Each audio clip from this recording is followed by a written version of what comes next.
Here's what I discovered. Exercise. I walk every day for exercise. I know that's not much, but I do with my little doggy. And what's weird about this neighborhood is at the end of every block, they have these electrical boxes. And on the boxes, they all say, call before you dig. Because you don't want to be digging around a 20,000 volt electrical box.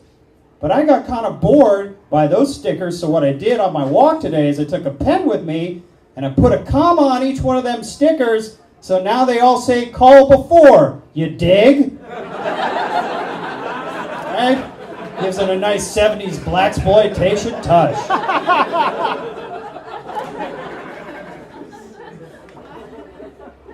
I got a next door neighbor. He's got one of those shitty, scrappy, poofy dogs. It's called a Pomeranian. Been bit 3 times by the Pomeranian.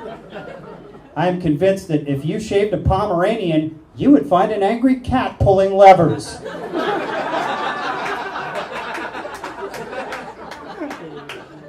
I used to live in a very Jewish neighborhood in the middle of the city. I'm a Jewish man, in case you haven't noticed.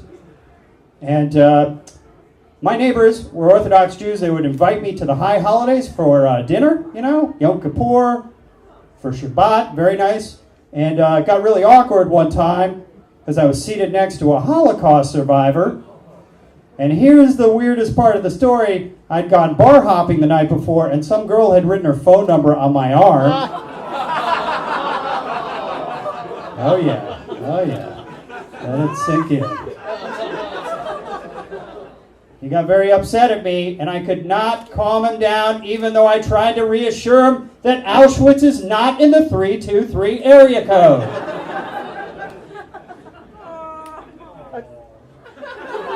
Your pain is my pleasure, ma'am.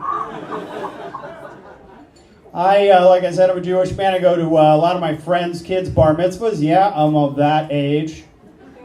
And if you haven't been to a bar mitzvah party, let me try and describe it to you. It's basically a big open bar with really ugly children.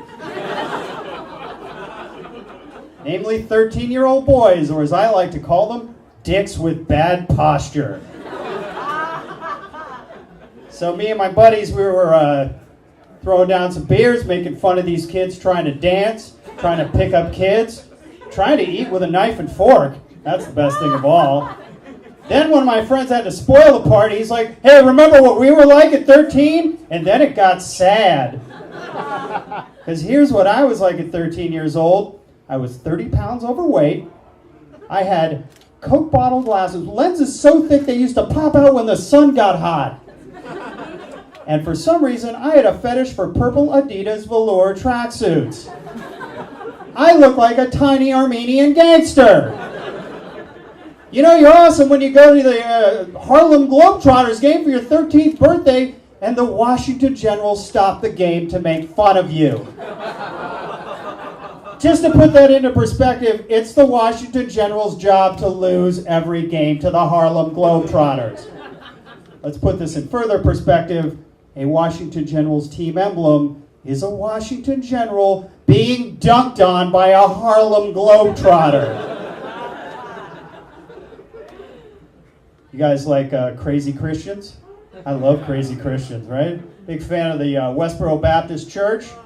Pat Robertson, right? Because they're crazy. That's why we love them. Not because I believe in them.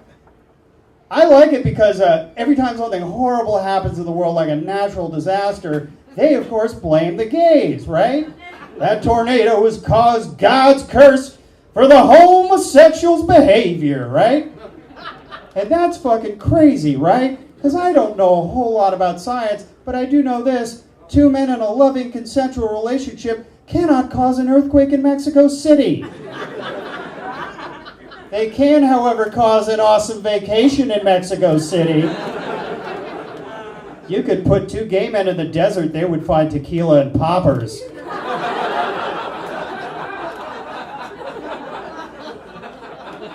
But I think if you are going to blame horrible things on gay people, you should, and you want to be taken seriously, you should come up with real things that happen and things that gays are guilty of.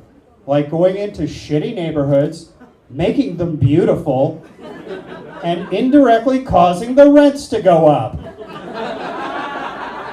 Take your placards to the east side, Westboro Baptist Church. Look at the gays with their mid-century modern paint schemes and their crown molding and their satanic beautiful landscaping. God has cursed us. Now no one can afford a one-bedroom in Silver Lake.